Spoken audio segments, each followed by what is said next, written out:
In 1981, a round-faced boy was born in Soviet Moscow. His childhood memories were made up of military parades, the feats of Soviet aviation, mushroom picking, an ancient radio, rotary phones, Lenin's yellow body. As he grew, his gaze turned west, to glossy German toy magazines, to Die Hard, to McDonald's. The West was already in color, the USSR was still in black and white. A world outside time, still ruled by Brezhnev, a senile national grandfather who had forgotten where he'd put his grandchildren. At school, he was told to love Lenin and the party more than his parents. But one thing lit up his face above all: ice cream. There was Eskimo on a stick, Lakomka, a chocolate-glazed tube, and Plombier, the creamiest and fattiest of them all. And ice cream was dirt cheap, but not in the quantities the little boy guzzled. So he financed his operation by raiding his grandmother's purse. For a future moral philosopher, his philosophy was simple: maximal snacks and minimal guilt. The ice cream was improbably well made. Few ingredients, no additives, made to exacting standards, identical across 7 time zones and 50 years of history. And the taste? It tasted like the future.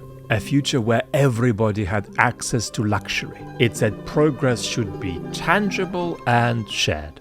The boy left the USSR in 1990, but 35 years later and 1,500 miles away here in London, the lingering memory of that ice cream still acts as a Proustian trigger. But where are we going with this? Well, even today, when Russian imperial mania is raging in Eastern Europe, tens of millions of Russians and millions of older generation ex-Soviets are transported to a civilization that haunts them still by the memory of that ice cream, or insert 77 other Soviet items I could have made an example of. I'm a Westerner. I don't have nostalgia for the Soviet Union.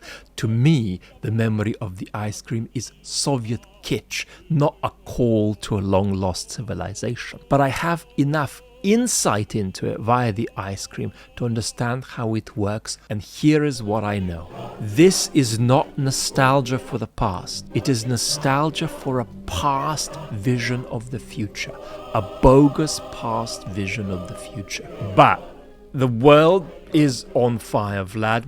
Why are we talking about nostalgia at all? The fact is that nostalgia is making a comeback.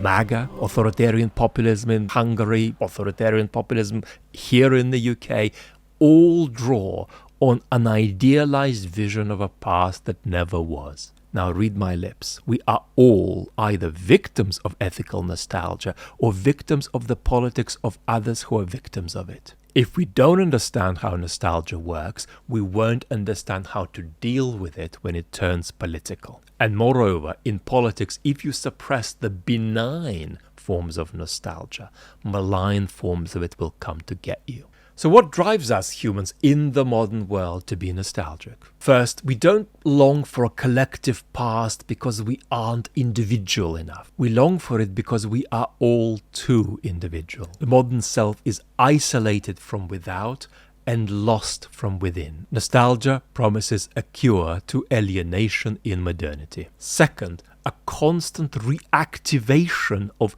images of the past is in fact a search for authenticity. When a 7-year-old Russian thinks of Soviet ice cream, the thing that comes to them isn't just the taste, but a visual memory of a street, a complete summer, the memory of eating peas in Soviet eateries. Reactivating the past like this allows us to ask basic questions again. Who am I? How constant am I? Where do I belong? Let's now meet an idealized nostalgist. Call him Semyon Semyonovich Semyonov, a 70-year-old who remembers a world where supposedly people were kinder, values were stronger, life wasn't just about yourself, we went to space, money didn't decide everything, apartments were free, holidays too, children could walk the streets safely, the world respected us, we had confidence in the future, sausage was cheap, schools were good, Stalin was cruel but effective, all cultures came together, people were equal. But it's now time for a reality check. Semyon is right about one thing: inequality was much less radical then than it is now. But People weren't kinder, Stalin wasn't effective, apartments were free but after years on a waiting list and they were never yours to own. Holidays were free if your workplace sent you to a sanatorium and you went where you were told. And today's vloggers who pine for that world would have been arrested in the Soviet Union for speaking freely. Why does Simeon have this distorted vision of the past? It's not because at core he is just looking for a Scandinavian version of social democracy. His nostalgia obscures a deeper fantasy, a scientific dream of deliverance from the modern world's problems. It goes like this: with enough technology, with enough innovation, with enough AI, we could have made the Soviet Union work. So the nostalgist doesn't believe that life in the Soviet Union was better. The nostalgist believes that life in the Soviet Union would have been better had the Soviet Union gone on for longer and been properly run. Their mistake is to think of the failure of the Soviet Union as technical and not human. Let me quote my beloved Isaiah Berlin. Those who put their faith in some immense world-transforming phenomenon, like the final triumph of reason or the proletarian revolution, must believe that all political and moral problems can thereby be turned into technological ones. In other words, 1. Soviet nostalgia is a scientific fantasy of social engineering. 2. As we've seen, it is also a fantasy of escape from the alienation of modernity. And 3, it is also a fantasy of authenticity, and on this I want to expand now. Most of the time, nostalgic reactivation of the past in contemporary societies turns into a kind of consumerism. We shop for identity like we shop for toilet paper on Amazon. And here is the irony. Most Soviet nostalgia today is a shallow form of capitalist consumerism. Now let's be clear. This kind of nostalgia is absolutely massive in Russia today, and it's present among the older generation in the ex-Soviet countries. According to a 2018 Levada poll, 66% of Russians said they regretted the collapse of the Soviet Union. And the Putin regime has weaponized this. But let's be clear, the Putin regime does not want to return to the USSR. The Putin regime wants to surf the memory of the USSR for political gain. Here is Putin in 2005. Прежде всего следует признать, и об этом я уже говорил, что крушение Советского Союза было крупнейшей геополитической катастрофой века.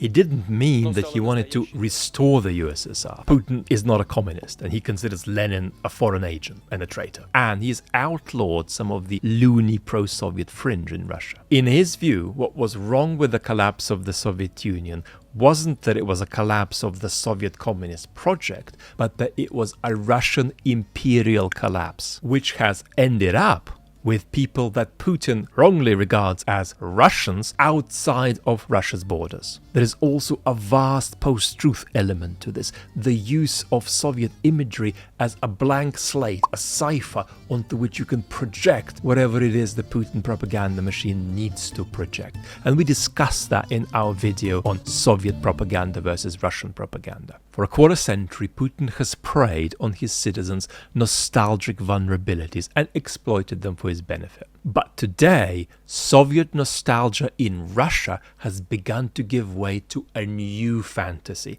the fantasy of the Russian path. Often this fantasy is a little dependent on the latest obsession Putin has with a Russian monarch. For a while it was Peter the Great, and Catherine the Great, and Alexander III, about which we made a video on this channel. So now our hypothetical septuagenarian Simeon partly dreams of cheap sausages, but partly dreams about this business of a new Russian path. According to a 2020 Levada poll, 58% of Russians said they preferred Russia's unique or special way rather than returning to the USSR or following a European path. So what is this special path? Curiously, nobody can define it, not even the world champion of philosophical porridge, Alexander Dugin. And it's a comical irony that Dugin himself called the Russian path undefinable. His view is that it is something to be shaped by bold actions and events.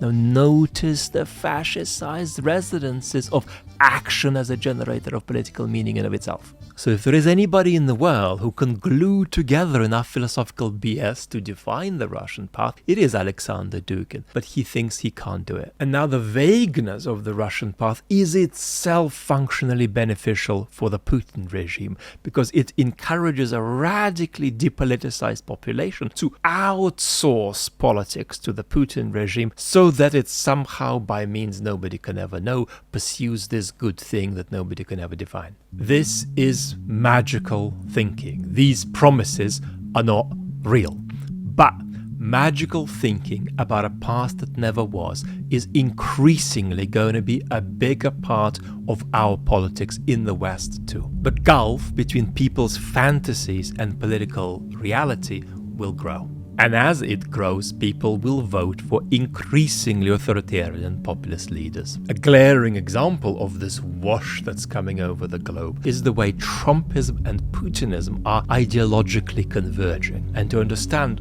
that more, watch this video next.